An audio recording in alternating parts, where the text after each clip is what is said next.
Hola, buenos días, buenas tardes o buenas noches a todos. Bienvenidos un día más a Novum, un programa en el que ya sabéis que hablamos de la estrecha relación que existe entre la ciencia y la ciencia ficción. Y como en cada episodio, hablamos de algunos conceptos científicos que se desprenden de alguna obra de ciencia ficción, ya sea de literatura o de películas, básicamente. Hasta ahora hemos hecho, creo que solo películas, pero vendrán libros en breve.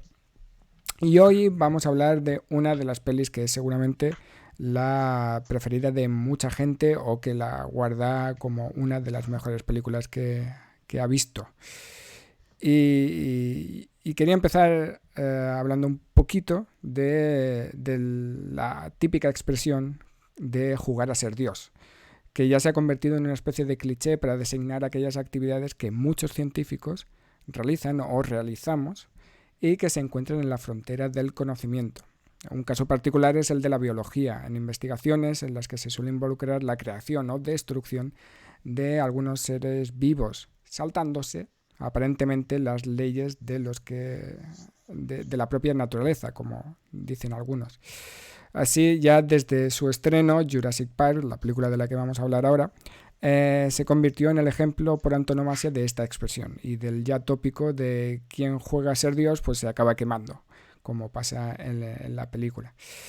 Y pues, lo que queremos hablar en este episodio de hoy es precisamente en repasar esos conceptos claves que envuelven a la película, en particular la clonación de animales y más en particular pues la posible clonación, resurrección de dinosaurios.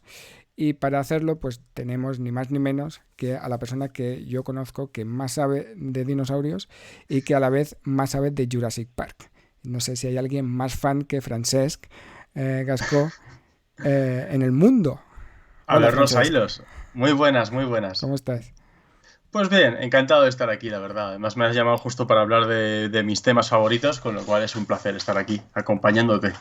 Pues muchas gracias por estar aquí. Creo que lo vamos a pasar bien y la idea es aprender un poco de ciencia. Bueno, seguramente muchos ya conocéis a Francesc, pero básicamente tiene un canal de YouTube donde habla de dinosaurios, muchos dinosaurios. Francesc es aquella persona, creo yo, que todos hemos querido ser cuando éramos pequeños y que nunca y que nadie hemos sido, menos él. Él sí que ha sido lo que todos hemos soñado ser, que es un tipo que va a desenterrar dinosaurios. Yo creo que la gran mayoría hemos querido ser eso y luego nos hemos dado cuenta de que queríamos ser otra cosa, pero él no. Él sigue desenterrando dinosaurios. ¿Estás ahora en alguna excavación o algo? ¿O está muy chunga la cosa con el tema del COVID?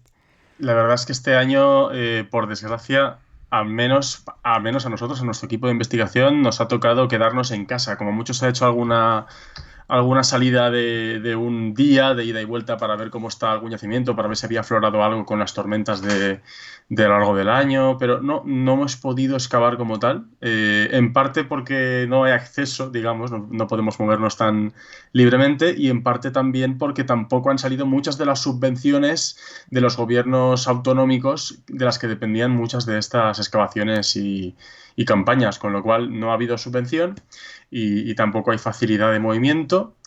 Y también muchos de nosotros tampoco estamos en una situación muy estable en cuanto al mundo laboral este año, con lo cual digamos que se ha juntado todo lo que podíamos tener en contra para este año no ir al campo, se ha juntado. Así que este año no. Pero bueno, como tenemos por suerte todavía mucha información y muchos restos en los laboratorios y tenemos también otras vías de trabajo, pues la verdad es que no estamos parando.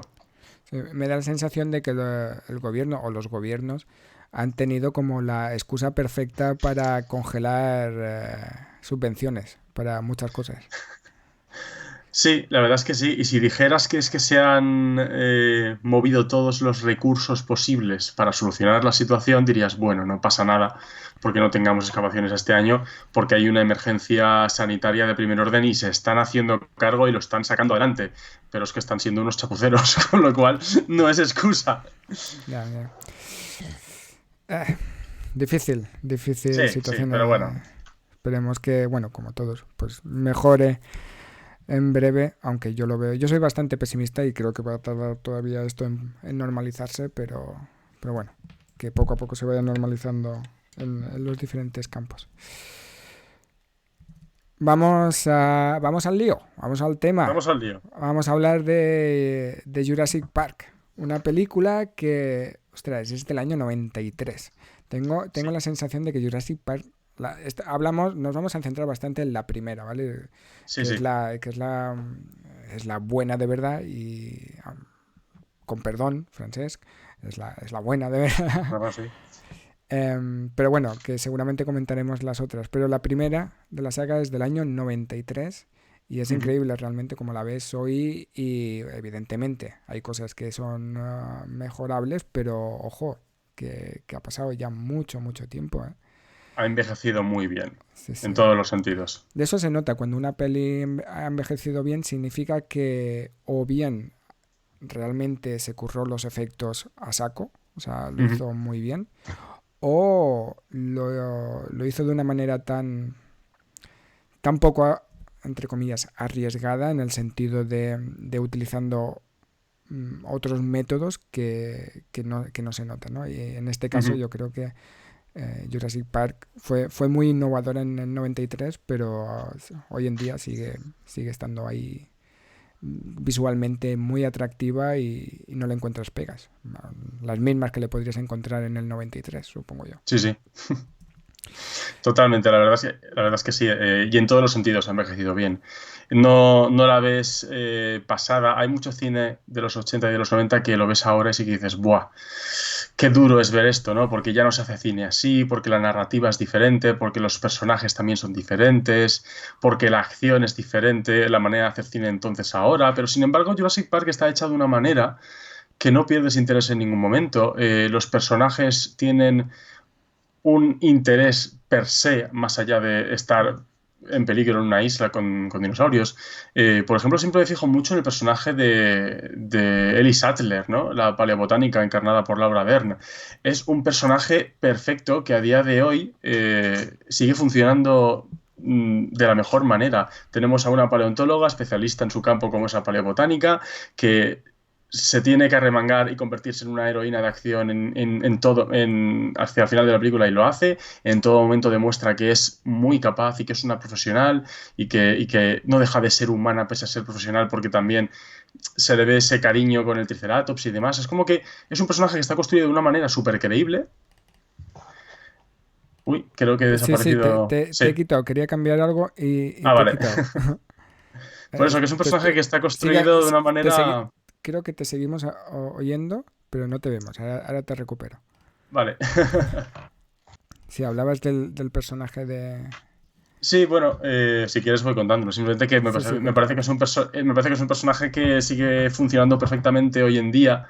Un problemilla que le puedes poner, más que problemilla, algo que no ha envejecido tan bien en algunas películas es el hecho de que la manera de tratar a los personajes femeninos ha cambiado mucho. En las películas de acción, en las películas de ciencia ficción, en las películas de prácticamente en cualquier género de tan poco tiempo como de los 90 a hoy, ¿no? Y sin embargo, el personaje de Ellie Sattler es totalmente actual, funciona a la perfección en la actualidad y en los 90. Con lo cual, digamos que hay muchas razones para valorar que sigue funcionando hoy en día Jurassic Park y que no aburre su ritmo y que la acción está bien hecha y los personajes están bien tratados. Digamos que, aparte de que en lo visual los dinosaurios siguen siendo una delicia, ¿no? De lo que es la experiencia visual, al margen de eso, digamos que la propia película sigue funcionando perfectamente y por múltiples razones.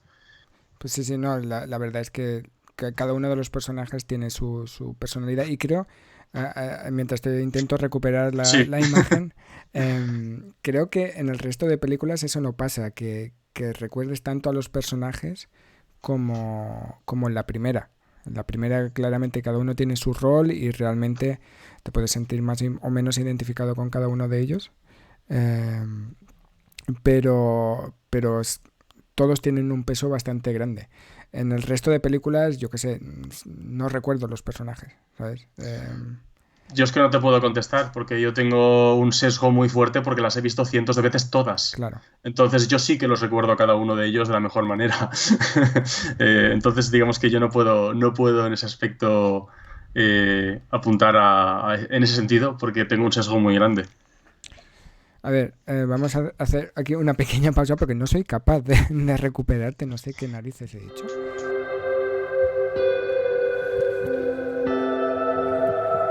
Vale, ¿por dónde íbamos? Íbamos hablando de los personajes. Bueno, sí, yo creo que ya lo podemos dejar ahí.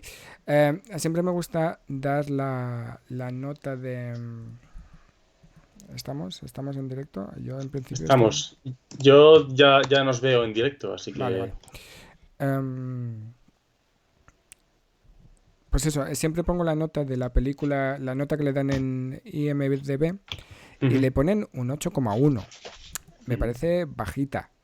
Para lo que representó como película, me parece un 8,1, no me parece demasiado. No sé, ¿qué nota le pondrías tú? te vuelvo a decir lo mismo que antes. Yo no soy para nada objetivo con este tema. Para mí es una película que ha significado mucho y es una saga que me ha acompañado desde que yo tenía 9 años y que incluso ha formado parte de momentos importantes en mi vida.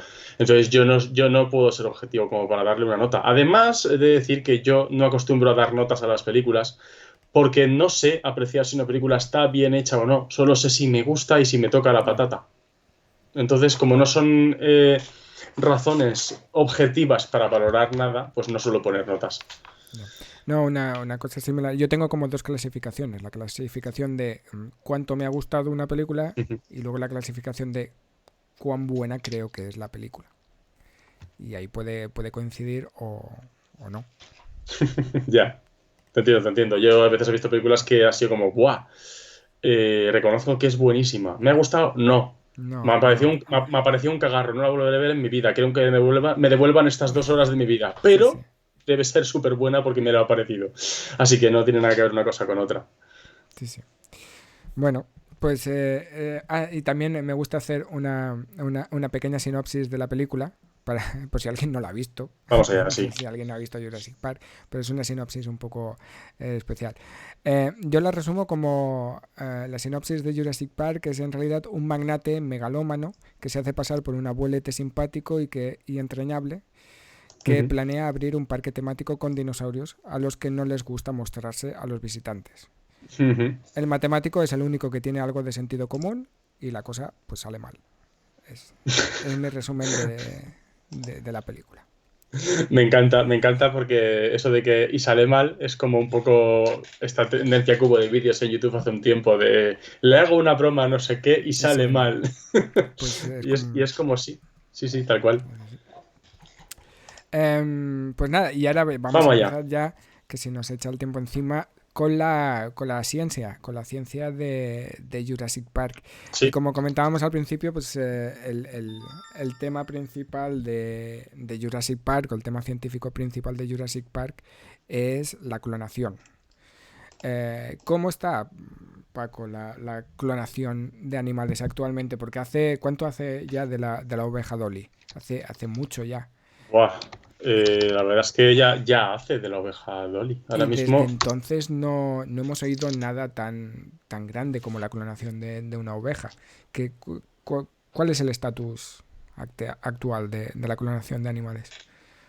pues de la clonación de animales en general, no te sé contestar porque o sea, creo que como tal, en animales evidentemente actuales y que se hayan podido preservar células y tejidos a propósito con esa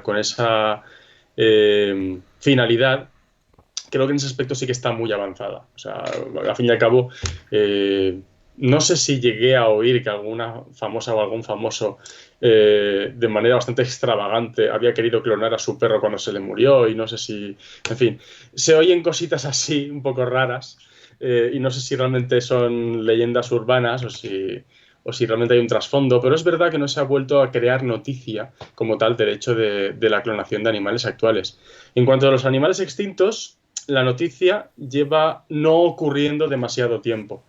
Yo, por ejemplo, llevo leyendo desde que yo era niño, llevo leyendo lo de que querían recrear a los mamuts, ya fuese mediante cruzándolos, o sea, ya fuese obteniendo espermatozoides o óvulos y cruzándolos con elefantes y como ir hibridándolos para que cada vez tuviesen más porcentaje de mamut o extrayendo como tal ADN.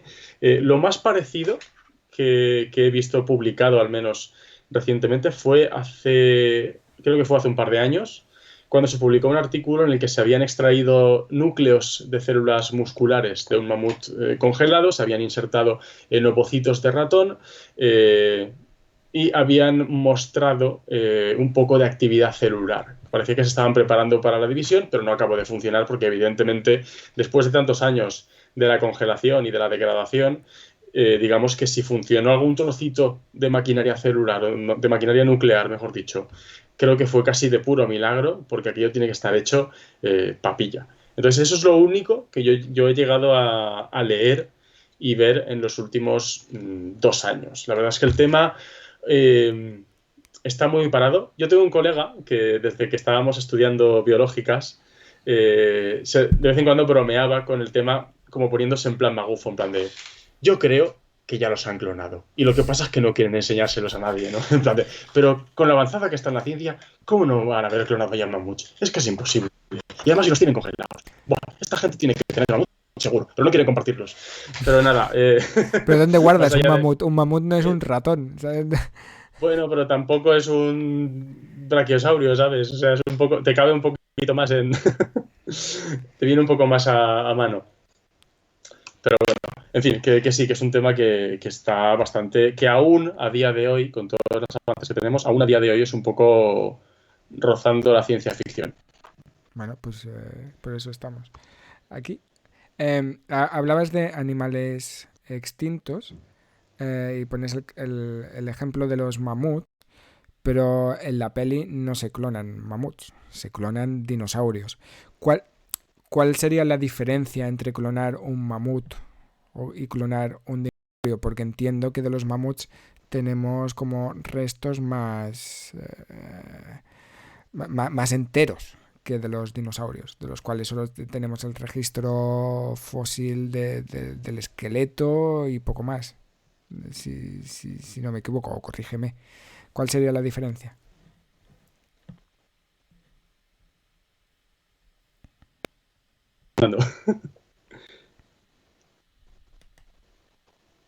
Víctor, Hola, ¿qué ha pasado? ¿Se ha quedado pillado? se había quedado pilladísimo y solo he oído la mitad de la pregunta. Vale, vuelvo. No sé qué está pasando hoy. Hoy no es el día. No, No, desde luego. no es el día. No, quería decir que has puesto el ejemplo de los mamuts. Ahora me oyes bien, ¿verdad? Sí, sí, ahora te digo Vale. perfectamente. Has puesto el ejemplo de los mamuts, pero en la película lo que hacen es clonar dinosaurios. ¿Cuál es Eso es. cuál es la diferencia? ¿Cuál sería la diferencia entre clonar un mamut o clonar un dinosaurio, dados los restos de los que disponemos? Bueno, la diferencia es abismal. Estamos hablando de que tenemos mamuts de unos pocos miles de años, bueno, pocos, unos cuantos, pero no dejan de ser miles de años, y además los tenemos en condiciones en las que se han conservado sus tejidos blandos congelados, evidentemente, mucho tiempo. No es una congelación como quien pone un filete en el frigorífico, es algo bastante más agresivo con el cuerpo del animal, pero tenemos, digamos, esa facilidad, que no son tan antiguos y que tenemos parte de sus tejidos blandos congelados. Mientras que de dinosaurios tenemos solo restos óseos, solo huesos, para este tema que nos concierne. Solo tenemos huesos, no tenemos tejidos blandos recuperables y además con una fosilización muy bestia porque estamos hablando de restos de hace como mínimo 66 millones de años. Entonces digamos que hay una fosilización muy bestia. Sí que es verdad que tradicionalmente se ha dicho que no sobrevivía ningún tejido blando a la fosilización y desde hace poquitos años hemos visto que, por ejemplo, hay fragmentos de proteínas que sí que sobreviven en la fosilización, hay incluso ácidos grasos que pueden sobrevivir en la fosilización. Y este mismo año hemos asistido también a la publicación de al menos actividad bioquímica o, por decirlo de alguna manera, fragmentos de lo que pudo ser ADN del Cretácico que se han conservado y siguen siendo reactivos a día de hoy. O sea, se han usado tinciones específicas para ADN, se han aplicado en muestras de tejidos óseos, o sea, de huesos como tal, en láminas muy delgadas para la observación al microscopio, se han teñido con especificidad justo donde está el núcleo de la célula del dinosaurio. Entonces, sabemos que al final el registro fósil conserva bastante más información de biomoléculas que las que nos temíamos hace unos años, pero aún así, entre que haya trazas de lo que eran ácidos nucleicos, de manera que puedan reaccionar las tinciones específicas, entre eso y tener una secuencia completa, hay un abismo, ¿no? Hay un abismo. De manera que la diferencia es bastante notable. El caso del mamut está bastante más cerca, por así decirlo, mientras que lo de los dinosaurios a día de hoy sí que es plena y pura ciencia ficción. Claro, este creo que es la clave de la película y la clave que cuando vi la película, porque la película no sé cuántas veces la habré visto, pero cuando ya tenía un poco más de conocimiento de biología, la parte de reconstruir el ADN de dinosaurios es como la clave, ¿no?, de la película, y es la que, Sí. pues al final, ahí es donde chirría más, ¿no?, digamos, desde el punto de vista científico riguroso. Y aquí quería comentar un par de cosas. La primera es, ahora estabas diciendo que todo este registro, en el registro fósil ya se encuentran tejidos blandos y se puede llegar a encontrar incluso trazas de núcleos de células y demás.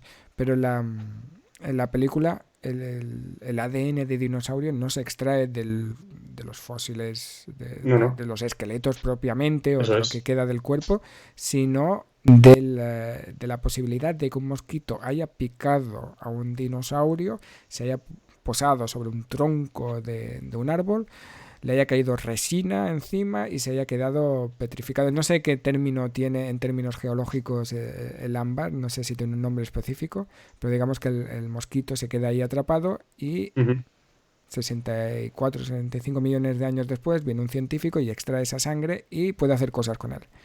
Sí.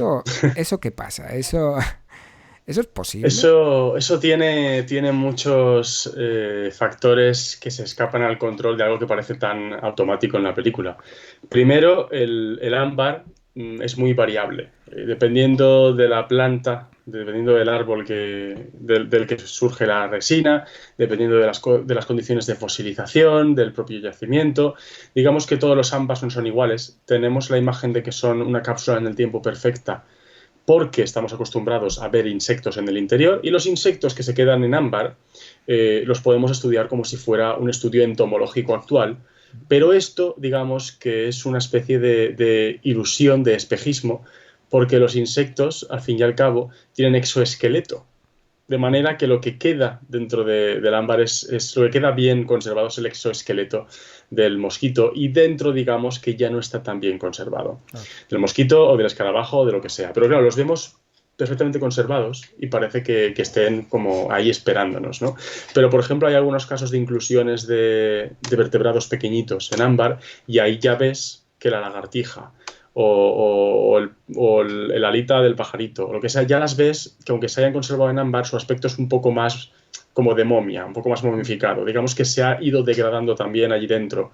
Aunque evidentemente se ha conservado muy bien, es una conservación excepcional, comparada con lo que sería una conservación típica en el sedimento, aún así se ha degradado. ¿Y por qué es esto? Pues porque aunque se queda atrapado en ámbar y digamos que se aísla del mundo, hay una serie de microbiota interna de ese animal que sigue pudiendo descomponerlo, hay una serie de enzimas que siguen actuando, digamos que la putrefacción ocurre, la descomposición ocurre un poco atenuada, lo cual hace también que parte no se acabe de perder y que tengamos una conservación muy buena, pero digamos que cierta degradación en el animal también ocurre. Pero estamos tan acostumbrados a ver insectos con su exoesqueleto perfectamente conservado que nos olvidamos de que igual es una cáscara vacía lo que queda allí dentro, ¿no? De todos modos, como te digo, depende del ámbar. Sí que se han publicado trazas de ADN en ámbar, pero se han publicado trazas del propio bicho que se ha atrapado en el ámbar, o sea, del insecto en este caso. De hecho, recientemente ha salido publicado un artículo por parte de un montón de paleoentomólogos y, bueno, es un equipo bastante interdisciplinar en el que han participado científicos del Instituto Geológico y Minero de España, en el que han estudiado resinas más o menos recientes de Madagascar en las que quedaron atrapados insectos. Son resinas de hace unos años y simplemente han querido comprobar hasta qué punto el ADN se puede llegar a conservar, ¿no? De manera que han empezado a estudiarlo en resinas recientes y su idea es continuar la investigación haciéndolo cada vez en resinas más antiguas, ¿no? Y parece que sí, que el ADN de estos insectos, de estos escarabajos en este caso, eran coleópteros, se mantiene bien a los pocos años de quedarse atrapados en resina, de manera que potencialmente se podría conservar. Pero, y ahora llegamos al kit de la cuestión, si un insecto hematófago que se alimenta de sangre ha bebido sangre de un dinosaurio o de un cocodrilo o de lo que fuera y se queda posado allí en el ámbar y se queda en la resina, se queda atrapado y muere, digamos que sí que llegan a actuar los enzimas de digestión de su sistema digestivo sobre esa sangre que se había zampado. Y lo más probable es que la estuviera digiriendo e incluso después de morir, digamos que aún estos enzimas fueran reactivos y no quede ya nada de la sangre del dinosaurio en el interior del abdomen de este mosquito. Y si alguna vez encontramos alguna traza de ADN o incluso secuencias enteras de ADN de un mosquito en ámbar, van a ser del propio mosquito. Es muy difícil que, siendo que se alimentan de la sangre y que por lo tanto la estaban digiriendo, es muy difícil que se conservara ADN del dinosaurio que habían picado, precisamente por eso, porque la sangre está siendo digerida. Igual que nosotros tenemos nuestros ácidos gástricos y nuestras enzimas que se encargan de reducir a la mínima molécula los alimentos que ingerimos, pues salvando las distancias también tienen un sistema parecido a los insectos. Es decir, resumiendo, podremos decir, ¿se encuentran mosquitos atrapados en ámbar? Sí. ¿Se encuentran mosquitos atrapados en ámbar de hace millones de años? Sí, puede ser, ¿no? Sí, sin problema. ¿Se encuentra en esos mosquitos se encuentra ADN? Sí, pero del propio mosquito. Eso es lo más probable. ¿Se encuentra ADN de dinosaurio, de otro animal prehistórico? No. Por ahora no. Pero, ok. Y luego la siguiente pregunta tiene que ver con el hecho de que, bueno, ahora asumamos que, pues mira, pues son capaces de sacar ADN del interior del mosquito. Pero como ellos mismos, el doctor Grant menciona, bueno, pues ese ADN no será completo, tendrá huecos. Vale, eso puede pasar, ¿no? Que tú encuentres fragmentos de ADN, pero no el ADN completo. Ahora, la cuestión es, ¿se puede completar el ADN de un dinosaurio con ADN de rana? ¿Qué tiene que ver? Bueno, tiene su sentido. Yo recuerdo que a esto le di mucho más sentido leyendo el libro, leyendo la novela de Michael Crichton. Porque... Luego hablaremos de la novela un poquillo. Sí, pero bueno, básicamente tiene cierto sentido lo de completar la secuencia de ADN, porque habrás oído que nosotros tenemos, no sé si es un 90% de nuestro ADN como el de los chimpancés. Y a su vez también tenemos un porcentaje de genes que son clavados a los de tal especie y tal especie. De manera que digamos que hay una serie de genes que heredamos linaje tras linaje y que digamos que aunque vayan variando un poco, sufran mutaciones con el tiempo, hay una serie de genes que nos están diciendo cosas básicas como eres un vertebrado, eres un amniota, eres del linaje de los mamíferos. Digamos que tenemos una serie de genes que heredamos y que nos están contando un poco nuestra ascendencia, ¿no? De manera que al final en todo el ADN, por ejemplo, de un dinosaurio, hay una pequeña porción, bueno, pequeña o grande, pero hay solo una porción, no es todo el ADN lo que lo define como dinosaurio. Hay un ADN que digamos que hereda también de sus ancestros. Y ahí es donde entra el hecho de que, creo recordar, que la novela digamos que se centraban en esa región del ADN que define al dinosaurio. Y la otra región, que son genes que pueden ser totalmente tomados de una rana, de un cocodrilo o de cualquier tipo de animal, esa región creo que ni se preocupaban de ella porque era tan fácil como tomarla de cualquier otro vertebrado, ¿no? De manera que se centraban en esos genes concretos que convertían a un dinosaurio en algo especial, ¿no? De manera que tiene sentido que haya fragmentos que se pueden rellenar ya no con ADN de rana, sino con de lagarto, de pájaro o de cocodrilo, porque en principio son genes que son equivalentes, son los mismos, salvo que haya algún alelo diferente. En principio eso tiene sentido. Claro que esto se les escapa, en el relato se les escapa del control y evidentemente también tienen genes donde no deberían tener genes ajenos al dinosaurio, también los tienen, esto es lo que hace que se puedan reproducir y demás, ¿no? Pero digamos que la base tiene sentido, que es que hay una serie de genes que tenemos en común muchas especies de vertebrados y que esas en principio pues no hace falta que las trabajen, ¿no? Por así decirlo. Veo que está llegando la gente de Escenio TV con el, con, con el tema GPT-3 destruirá el CERN. Estoy muy de acuerdo. Estoy muy de acuerdo. Bueno, bienvenidos a todos. Quedaos, que estamos hablando aquí con Francesc sobre Jurassic Park y los dinosaurios. Quedaos todos, por favor. Estábamos hablando sobre, para los recién llegados, estábamos hablando de la posibilidad de clonar dinosaurios a través del ADN que se encuentra en mosquitos, fosilizados, en ámbar y demás. Y hemos llegado al punto en el que la película reconstruye el ADN completo añadiendo ADN de rana. Y bueno, pues eso es lo que luego desencadena los cambios en los propios dinosaurios y demás. Hablemos de dinosaurios propiamente, porque hasta ahora hemos hablado de cómo crear dinosaurios, sí, y hemos llegado a la conclusión de que no es posible, que ya no nos gustaría. De hecho, hoy por hoy no. antes del directo, ojeando la novela de Crichton,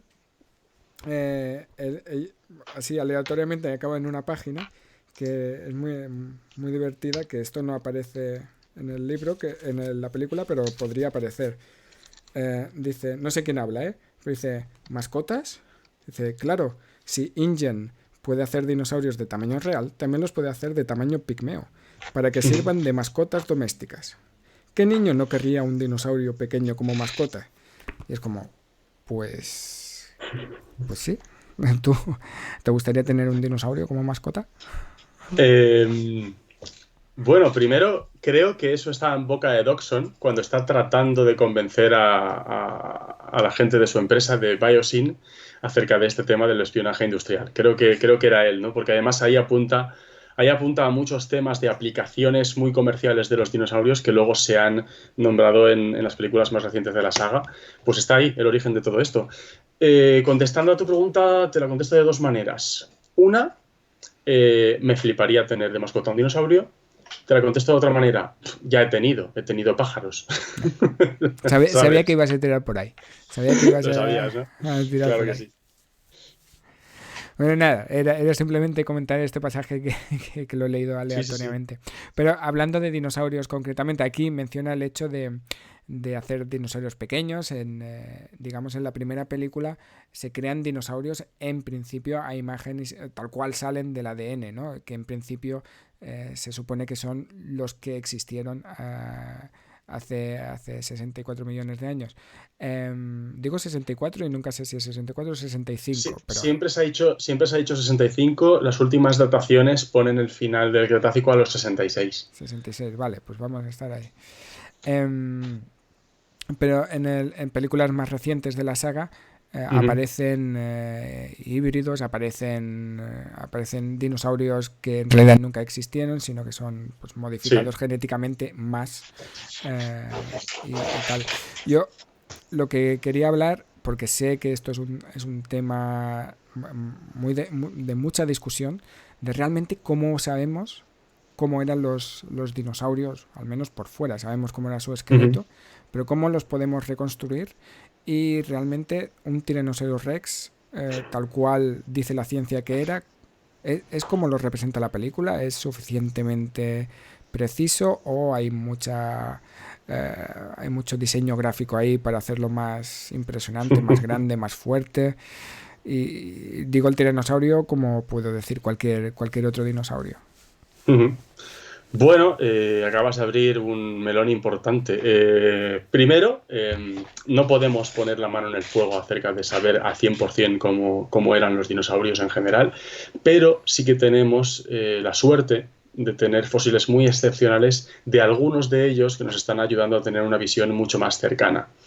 En general, podemos llegar a reconstruir el aspecto de un dinosaurio gracias a que podemos aplicar a sus tejidos blandos la misma anatomía comparada con la que comparamos sus huesos para poder clasificarlos y para poder ordenarlos y poder hacer árboles evolutivos.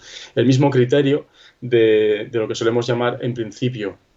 Digo en principio porque luego a la hora de ordenar y crear árboles evolutivos y demás, ahora ya se usan muchos criterios diferentes, muchos algoritmos y demás, pero en principio, digamos que lo que siempre se ha usado para agrupar, bueno, desde que se agrupan, digamos, con sentido evolutivo las especies, siempre se ha hablado de máxima parsimonia, que viene a significar que la naturaleza, siendo sabia como es muy rácana y no hace 2 veces lo que puede hacer solo una y no hace 3 veces lo que puede hacer solo 2. De manera que las estructuras novedosas en todos los linajes suelen aparecer una vez o pocas veces y cuando aparecen en paralelo en varios linajes hay diferencias, ¿no? Porque digamos que la materia prima para esas estructuras es diferente.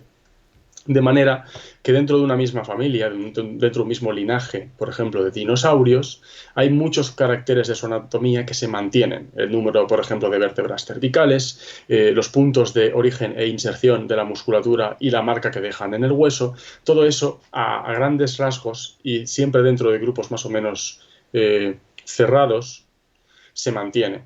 De manera que, por suerte, pues puedo perfectamente estar estudiando los huesos de, por ejemplo, una columna vertebral de un dinosaurio, buscar las rugosidades y crestas que hay en estas vértebras, buscar el equivalente en cocodrilos y en aves, que son los parientes más cercanos, ver qué músculos se insertaban allí y si hay equivalencia, si vemos el mismo tendón o el mismo músculo insertándose en la misma cresta en un ave y en un cocodrilo y tenemos esa cresta en una vértebra también de un dinosaurio fósil, por así decirlo, digamos que tenemos certeza casi absoluta de que ahí también se insertaría ese músculo. Gracias a haber repetido este tipo de análisis muchísimo,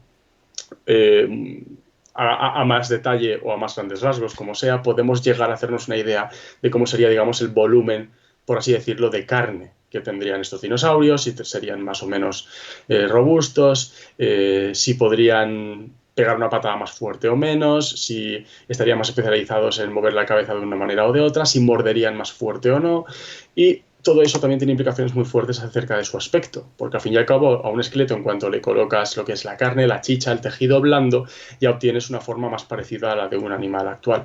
Y por suerte en aves y en reptiles, no hay tantos, por ejemplo, no hay tantos depósitos de grasa o tantas estructuras anexas como hay en mamíferos y en general la forma de la musculatura ya te acerca mucho a lo que es la forma del animal final, salvo en el caso de las aves, que tienes que añadirle también las plumas. Pero incluso en eso tenemos suerte de que desde los años 90 hemos estado encontrando yacimientos de conservación excepcional en los que vemos algunos grupos de dinosaurios, cómo estaban emplumados, qué clase de plumas tenían y más o menos, gracias a poder integrar esta información de cómo eran los tejidos blandos externos, ¿no? lo que son los derivados de su tegumento, de su epitelio, lo que son pelos, protoplumas, escamas, todo este tipo de información externa de los animales, en estos yacimientos se conserva más o menos una impresión de lo que fue y gracias a poder integrar esta información de lo que los recubría en estos árboles evolutivos que ya tenemos construidos con toda su anatomía, podemos llegar a ver cómo se distribuyen estas características y proponer qué dinosaurios tendrían plumas,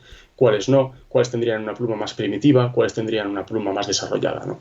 De manera que gracias a estos hallazgos excepcionales y a un tremendo esfuerzo combinado de muchos estudios de anatomía comparada y a estas resoluciones de sus relaciones de parentesco, elaborando estos árboles, estas agrupaciones, del estudio integrado de todo esto, podemos tener una imagen aproximada de cómo eran los dinosaurios. En aquellos que hemos encontrado en yacimientos de conservación excepcional, tenemos una certeza ya muy fuerte de saber cómo eran, en los que no, tenemos unas inferencias hechas a partir de sus parientes. De manera que en algunos casos sí que podemos saber cómo eran y en otros casos solo intuirlo. En cuanto al tiranosaurio, precisamente el tiranosaurio de la película no se va tanto del tiranosaurio real, quizás un poco en proporciones, sí. A mí me da la sensación de que es un poco grande. ¿Es posible? ¿O era así de grande? ¿Sabes qué pasa? Que los tamaños en las películas muchas veces hasta cambian entre un plano u otro. Ya. Cuando es animatrónico sí que suele ser sí o sí el tamaño de un tiranosaurio tal cual, porque están basados, los diseños de los animatrónicos están basados en esqueletos reales, pero luego cuando ya es momento de CGI, parece que muchas veces se les va un poco la escala. Salvo por problemas de tamaño, que les pasa muchísimo, el tiranosaurio como tal es bastante fiel a lo que era el animal. Sí que es verdad que igual se le van un poco las proporciones. Por ejemplo, hay ejemplares de tiranosaurios como uno que sea Apodasu, que es un ejemplar que se supone que es hembra y que es súper robusta. Se ve que su hueso púbico, el hueso del pubis, se ve que le llega prácticamente hasta la rodilla. De manera que el aspecto que tendría ese dinosaurio sería de ser mucho más robusto y parecería incluso paticorto, pero simplemente por lo voluminoso que sería su cuerpo, ¿no? Lo que le Entonces, digamos faltaría al tiranosaurio, ser paticorto y manicorto y bracicorto. Bueno, no sería paticorto aunque lo pareciera por las Sí. proporciones, ¿no? Pero sí, digamos que salvo por cositas así, en realidad de proporciones o de haberle reconstruido mejor la parte trasera del cráneo o que igual le falta un poco de musculatura, salvo alguna cosita así, en realidad el tiranosaurio está bastante logrado. Porque de hecho las impresiones de piel que tenemos de Tyrannosaurus rex como tal, de la especie tal cual, nos dicen que tenía escamas principalmente. Que aunque por linaje, por así decirlo, por parientes, tiene el potencial para estar emplumado con plumas muy primitivas, de las que parecerían como pelillo, serían plumas en su primer estadio de desarrollo. Pese a que tiene el potencial por su linaje para tener plumas, las inserciones que tenemos es de piel, o sea, las impresiones, perdón, que tenemos de piel de Tyrannosaurus rex nos dicen que era al menos principalmente escamoso. En el caso de otros dinosaurios de la película sí que se van bastante más.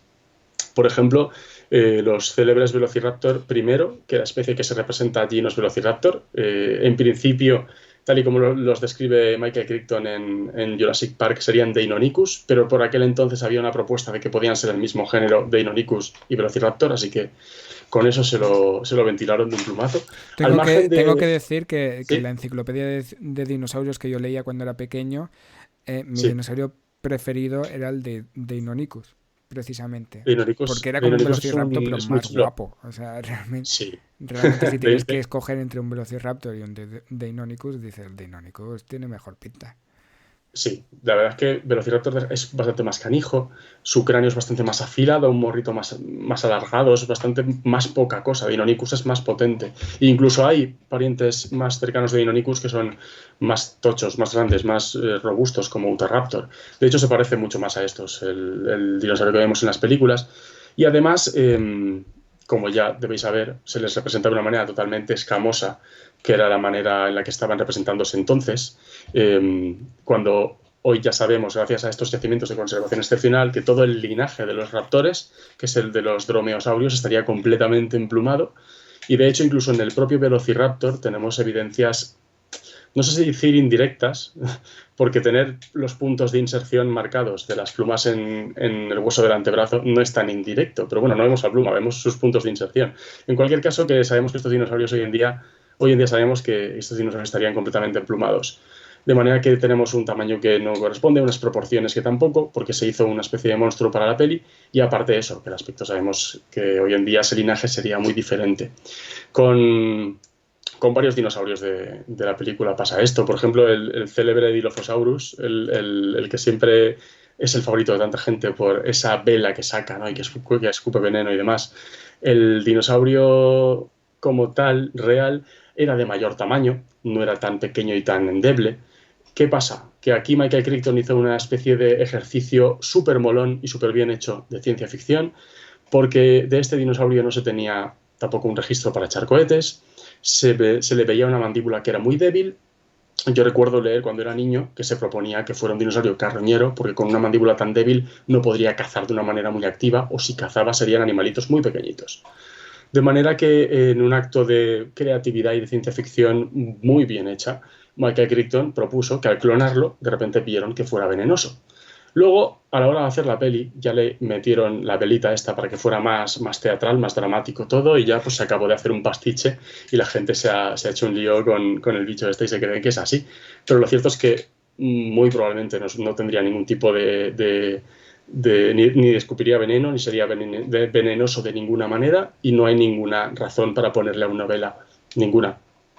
Sí que es verdad que hoy en día sabemos que los dinosaurios eran mucho más diversos de lo que nos imaginábamos hace un par de décadas. Nos sorprenden cada día, hay nuevos hallazgos, hay nuevas adaptaciones. Acabamos de ver que Spinosaurus sería un animal prácticamente acuático. Acabamos de ver que en otro dinosaurio carnívoro europeo, además Juravenato, se ha visto que tendría algunas escamas con una función sensorial como algunos cocodrilos. Digamos que nos están sorprendiendo. Y estructuras así, como de repente una vela, o bueno, un collarín, mejor dicho, o el hecho de que alguno pudiera ser venenoso. No son cosas que se puedan descartar porque los dinosaurios fueron muy diversos y gobernaron este planeta durante 150 millones de años, y en ese tiempo, y siendo tantos linajes, es muy probable que este tipo de soluciones, este tipo de características ecológicas aparecieran. Pero ponérselas a dedo a un dinosaurio, ahí es donde está el peligro, que es una especulación muy gorda y que dentro de un relato de ciencia ficción en el que fantaseas con clonarlos y con que exhiban características sorprendentes, es algo que está justificado, pero tenemos que saber diferenciar lo que es realidad de lo que es ficción. Por aquí creo que has hecho una descripción gráfica muy buena, pero por aquí nos pedían si había alguna forma de mostrarlo en imágenes. Pues por ejemplo esto que he puesto aquí Ahí está. sería una representación como la de la película del Dilophosaurus, ¿no? Con la corona esta y con esa cara tan... Eso es. En realidad el Dilophosaurus sería un animal un poquito más robusto, no tan enclenque, sería más grande, incluso sería un dinosaurio de mayor tamaño. Y por supuesto no hay ninguna pinta de... O sea, no tenemos ninguna evidencia de que ningún dinosaurio tuviese esa especie de collarín. Y a día de hoy no tenemos certeza absoluta de que ninguno fuera venenoso. Hubo una propuesta, de hecho en un raptorcito pequeño, hubo una propuesta de que había una especie como de líneas en los dientes que podían ser como canales parecidos a los de algunas serpientes del veneno y tal, pero tampoco se asociaban bien a ninguna cavidad en el maxilar, con lo cual estaba todo un poco en entredicho. Así que no deja de ser una característica que, ya te digo, en un relato de ciencia ficción, fantaseando con que los clones y te sorprendan con esas características, e incluso además añadiéndole el factor de ya no solo es que los clonemos y que exhiban cosas que fueran de tejido blando o comportamientos que no fosilicen, sino que además estamos metiéndole ADN de otros animales y nos puede salir un poco sorpresa, ¿no? Claro, Entonces, dentro de ese discurso, que te aparezcan dinosaurios diferentes es guay, ¿no? Incluso es guay y es interesante. Otra cosa es que dejemos claro que una cosa es realidad y que otra es ficción. Y de hecho no quería acabar este episodio sin hablar del mejor personaje de la película, que es Ian Malcolm, que está ahí para representar un poco el hecho precisamente de lo que estamos hablando, de que tú te piensas que lo tienes todo bajo control y hay un montón de variables como esta, por ejemplo. No sabes cuando tú clonas un animal que está extinto, no sabes lo que te vas a encontrar realmente, porque lo único que sabes es el registro fósil y poco más. Cuando lo clonas, pues, y le das vida, pues va a tener unos comportamientos caóticos dentro de... porque es un sistema complejo y exhibirá comportamientos que no has podido predecir, porque es imposible. Y si, como decir, ¿no? Si además le añades el hecho de que tienen material genético de otros animales, eso cómo se acopla y tal, todo eso es desconocido. Entonces, evidentemente, que surjan comportamientos inesperados es lo más esperable, de alguna manera, ¿no? Totalmente. Y eso es un poco el papel que tiene Ian Malcolm, al menos en la primera película. Luego ya se diluye un poco, no, se diluye completamente en la segunda, pero en la primera tiene el papel de, básicamente, de decir, es imposible tenerlo todo bajo control. Esto se os va a ir de las manos tarde o temprano, y es bastante temprano cuando se les va de las manos. Sí, más bien pronto que tarde. Yo me acuerdo que cuando fui a ver la película y la revisioné siendo un niño, no me caía nada bien, porque claro, yo quería ver ese parque de dinosaurios, quería que fuera realidad, aunque estuviera viendo cómo sale mal. Mi mente de niño quería que eso fuera posible y le parecía que era un pinchaglobos, que era un aguafiestas, en plan de, tío, ¿quieres callarte ya? Y sin embargo, de mayor se ha convertido en uno de mis personajes favoritos y es la voz de la razón y está todo el rato dando un mensaje súper importante, que es muy necesario que nos repitamos constantemente, ya no solo en ciencias, en nuestra vida.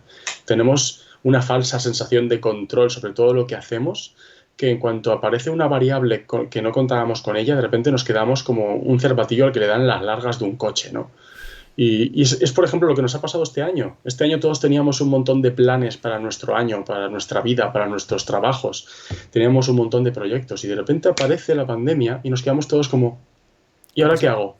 ¿Qué ha pasado, no? O sea que en realidad el mensaje de Ian Malcolm de que no podemos controlarlo todo, de que la imprevisibilidad tenemos que tenerla en cuenta, que nunca realmente tenemos el control de la situación y menos de cosas tan complejas, creo que es un mensaje que vale la pena recordarlo y interiorizarlo.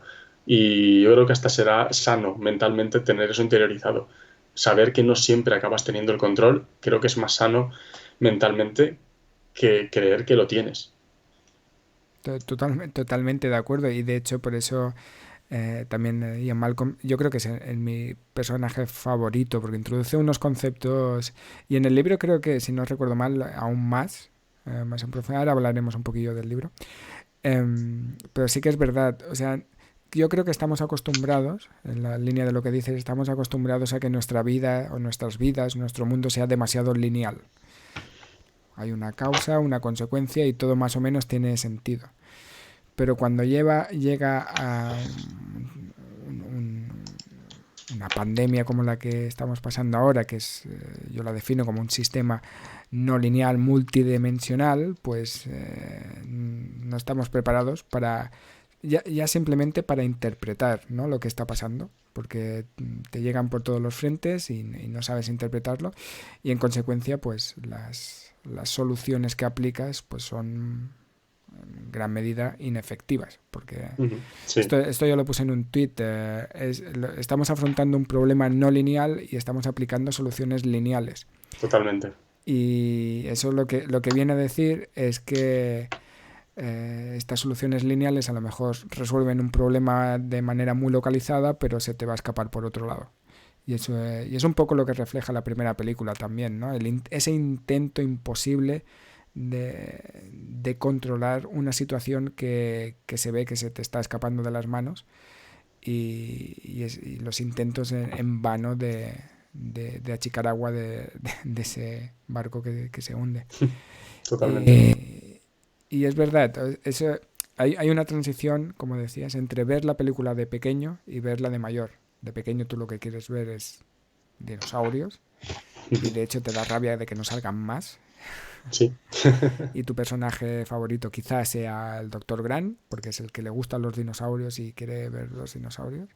Pero a medida que te haces mayor ves realmente los mensajes, los subtramas que hay en la película, que tienen mucho valor, creo yo. Y si quieres pasamos a hablar ya para acabar, del libro. Sí, perfecto. Que básicamente yo lo resumiría, o sea, yo tengo aquí mi edición, muy chula.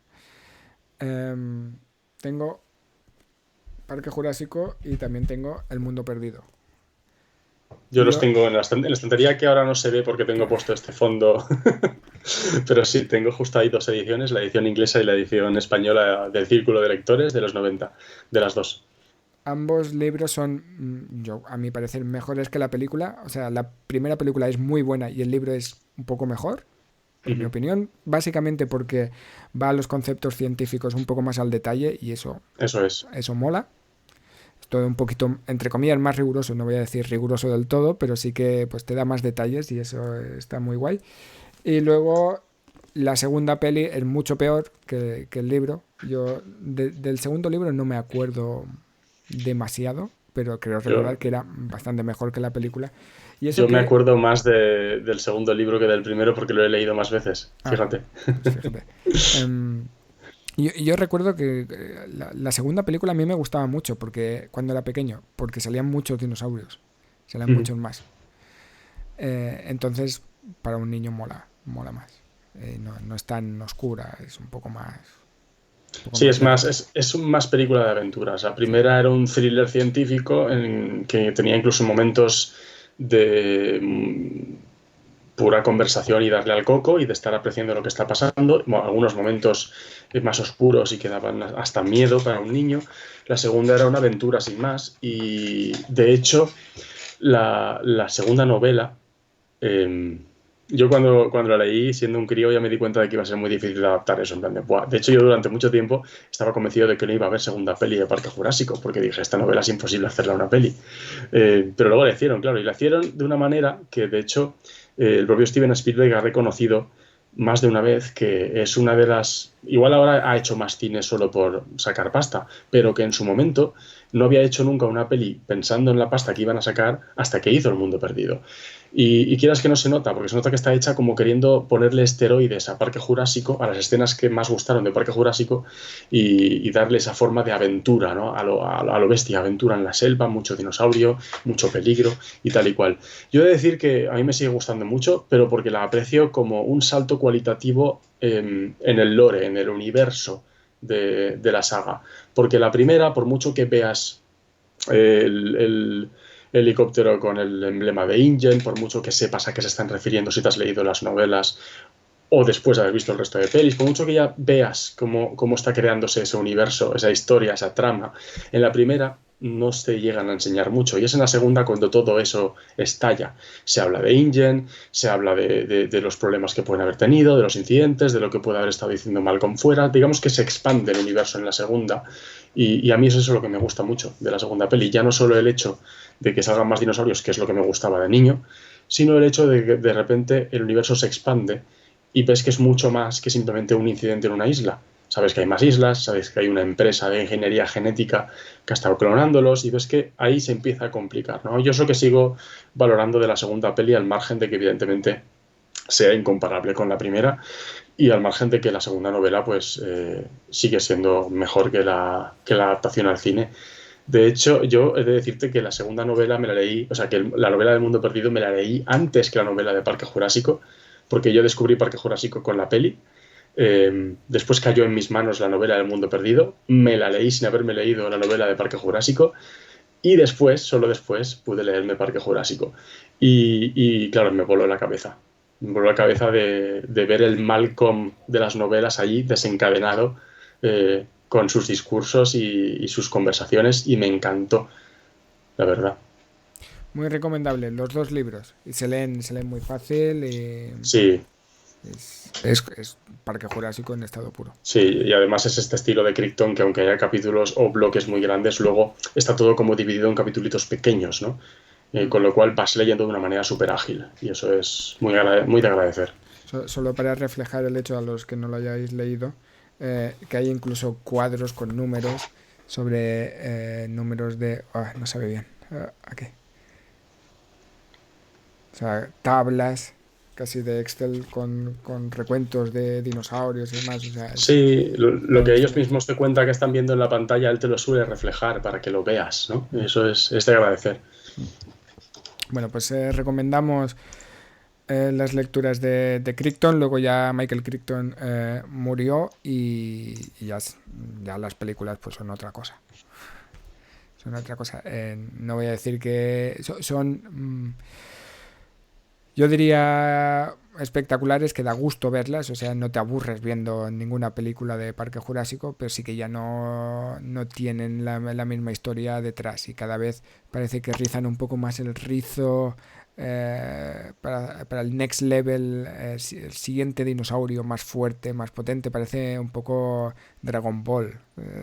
¿Cuál es No el...? sé, no sé qué decirte, ¿eh? Es verdad que sí que se vende mucho esa visión de las pelis, pero el propio tema de Crichton, del peligro de jugar con la ingeniería genética y demás, está presente a saco. De hecho, lo de hacer dinosaurios a la carta, lo de hacer dinosaurios como producto, está presente desde la primera peli, sobre todo a través de los personajes de los que querían robar los embriones, ¿no?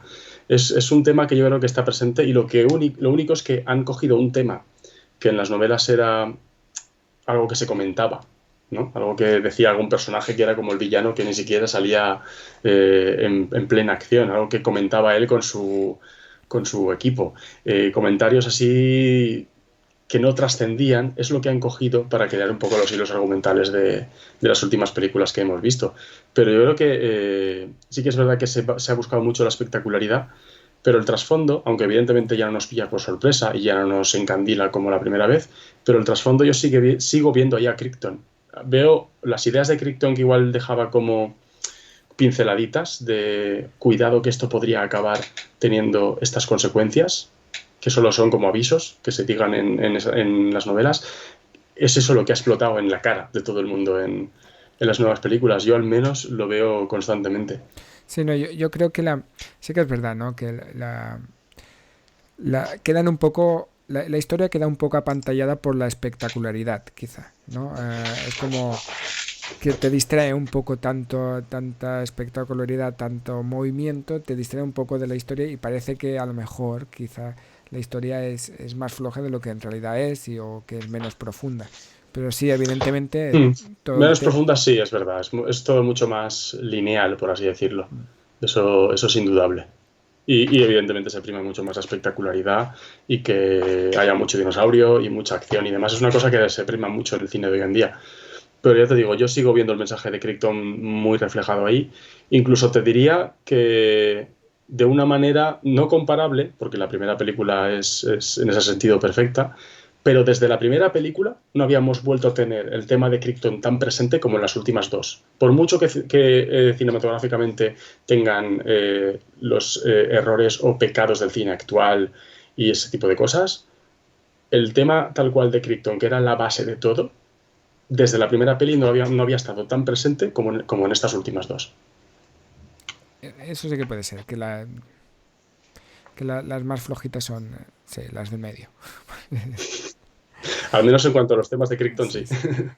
sí. Va, ya para acabar, para ti, ¿cuál es la mejor película? La primera es la que me enamoró y me cambió la vida. Yo siempre me he enorgullecido en decir que a mí ya me gustaban mucho los dinosaurios antes de Parque Jurásico y es totalmente cierto. Pero no sé qué hubiese sido de mí sin Parque Jurásico. Y es una saga que me ha acompañado en todo momento. Y la primera es el origen de todo y sin la primera no hay nada. No, sí que es verdad que fue una película muy inspiradora para futuros paleontólogos, pero luego a mí, volviendo al personaje de Ian Malcolm, a mí el personaje de Ian Malcolm me inspiró mucho simplemente por el hecho de que en la primera película introducir conceptos como teoría del caos, sistemas complejos y tal, ecuaciones no lineales. Para mí, cuando lo Es una escuché, pasada. ¿y esto qué es? ¿Es una tontería Exacto. que está diciendo o realmente tiene fundamento? Y luego te das cuenta de que tiene fundamento y para mí fue bastante inspirador. Ian Malcolm en particular. ¿Y la peor? La peor para mí es Parque Jurásico 3. Y básicamente porque no tenía ni guión. O sea, el guión era un borrador, se lanzaron a grabar y lo iban corrigiendo día a día y no se sabía cuál era la trama, no sabían cómo iban a terminarla y se nota. De hecho, yo me pasé, o sea, yo fui con muchas ganas a verla y la disfruté, porque al fin y al cabo volví a ver a Alan Grant, había otro paleontólogo, salían los dinosaurios que a nivel de diseño, los dinosaurios de esa peli son perfectos, o sea, los raptores, quitando el hecho de que no son velociraptor y quitando el hecho de que son escamosos y quitando el hecho de que no son realistas, pero a nivel diseño yo creo que son los mejores que hemos visto en la saga hasta ahora. Primero porque ya le pusieron unas pequeñas plumitas ahí en la cabecita, como queriendo decir, alguna pluma había. Y segundo, les metieron más sonidos que eran como gorjeos de pájaro, sus movimientos son súper fluidos y mucho más como creíbles. O sea, yo veía el movimiento de los raptores y se me estaba cayendo la baba. Pero quitando todo eso, yo me pasé la película como diciendo, bueno, ahora se revelará algo, ¿no? Ahora resultará que no iban solo a rescatar al hijo, que parte de los que iban con ellos igual iban a sacar dinosaurios de allí o iban a por algún documento de la empresa. No sé, intentaba yo pensar, tiene que pasar algo más. No puede ser que hayan ido a por un niño y se hayan perdido ellos. No puede ser así de birria la aventura. Y Pues no, sí, lo fue. no sé. Sí, sí, sí. Por eso yo creo que el problema que tiene Parque Jurásico desde el principio, al margen de tener guión o no, es que es pequeña. Que todas las películas de la saga, con sus errores y sus aciertos, cuentan una historia grande, ya sea crear un parque con dinosaurios, ya sea querer sacarlos de la isla o rescatarlos, o montar otro parque más grande, pero de repente que la acción sea, se nos ha perdido el niño, vamos a por él, yo me quedé como, Es ¿eh? poco, es poco, es poco. Es pequeña, en cuanto a temas pequeña, y por eso yo siempre la he considerado la que menos me ha gustado. Aún así tiene momentos que yo sigo disfrutando mucho. Pero ya te digo, mi relación con esta saga es muy personal. Entonces, digamos que no odio ninguna de ellas por eso, porque le debo muchísimo más de lo que mucha gente sabe. Y hablando del futuro de la saga, se anunció que fue ayer que se anunció que la siguiente película sería en 2022, junio de Sí, 2022. así es. O sea, Así es, no, yo estoy contento de que, sinceramente, estoy contento de que la retrasen, porque estamos viviendo una situación caótica en la que no sabemos si las pelis van a poder terminar su rodaje a tiempo o no, en las que no sabemos si la postproducción se va a poder hacer o no, en la que ni siquiera sabemos cuándo va a poder ser de dominio público una vacuna para que se vuelvan a llenar los cines o los centros comerciales. Igual tarda mucho tiempo en recuperarse lo que fue nuestra antigua forma de vida. Entonces, cuando están creando un producto de ocio de semejante magnitud, que se quieran esperar un año entero más, me parecen bastante más cauto que querer alargarla, que querer retrasarla 3 o 4 meses. Es como chapo, la verdad. sí, sí. No, la industria cinematográfica está un poco que tampoco sabe muy bien qué hacer, si lanzar lo que tiene, no lanzarlo, lanzarlo un poco más tarde, mucho más tarde. Bueno, forma parte del mundo actual. Desde luego. Pues nada, yo que para acabar siempre acabamos con las recomendaciones bibliográficas. Aparte de las novelas de Crichton, ¿recomendarías algún otro libro así relacionado con el tema, ya sea de ficción, no ficción o uno que creas? Pues mira, llevo un rato pensando. Hay un libro de la ciencia de Parque Jurásico, pero que no está editado en español ni en España, con lo cual pues tendremos que esperar a ver si se edita en algún momento o a ver si editamos alguno de nosotros uno parecido. Pero mientras tanto, si a la gente le ha gustado lo que es el tema de la resurrección de dinosaurios y demás, hay un par de libros que también son una historia en conjunto, que uno continúa al otro, que los ha sacado un autor joven que se llama Allegroso, que se llaman Desextinción tal cual. Son dos y es pura acción. Es una historia en la que se han devuelto a la vida ya no solo dinosaurios, sino otras criaturas del pasado y se lía muy parda. Y es un libro súper entretenido. Es muy recomendable si quieres pasártelo bien y leer algo que sea, pues eso, el típico bestseller de pasártelo pipa y que no puedas dejar de leer. Y ya te digo, serían esas dos cosas. Por un lado, el libro de la ciencia de Parque Jurásico, que se editó hace años. Era la ciencia detrás de Parque Jurásico y del Mundo Perdido, pero no se llegó a editar en español. Y luego, pues, Desextinción, que son 2 volúmenes y que el segundo acaba de salir ahora a la venta, con lo cual ahí quedan. Muy bien, pues yo creo que con estas recomendaciones finales nos quedamos. Muchas gracias a todos por los que nos habéis seguido, muchas gracias a Paco también por Hombre, un sus placer. amplias explicaciones sobre dinosaurios. Siempre lo explicas con tanta pasión. No puedes negar que te gusta el No, tema. para nada. Y nada, simplemente recordaros que este vídeo los engancharé, porque al final han salido 2 vídeos, los engancharé y los subiré a YouTube, por si lo queréis volver a ver o por si lo habéis visto a medias o lo que sea. Y también intentaré subir el audio a iVoox, por si lo queréis escuchar, solamente escuchar, no los queréis ver. Y también deciros que la semana que viene volveremos el jueves con un nuevo episodio y si no me equivoco tengo programado hablar de Black Mirror con Carlos Santana, que volverá al canal después de hace unos meses ya estuvo hablando de qué hablamos de Ex Machina. Volverá para hablar sobre el impacto de la tecnología en la sociedad y hablaremos de Black Mirror. Así que os espero a todos y a todas y volveros a dar las gracias por estar, gracias a ti, Paco, y nos vemos en Un placer. otro sitio, quizá, en algún momento. Esperemos. ¿Tienes pendiente venir al CERN? Sí, se me quedó pendiente, la verdad. A ver si a la próxima sí que puedo acercarme y te hago una visita. Cuando vuelvan a abrir las visitas ya intentaré organizar algo con Perfecto. todos los que no pudisteis venir. Muy bien. Muy bien, pues muchas gracias. Hasta Muchísimas luego. gracias a ti. Hasta luego. Chao, chao.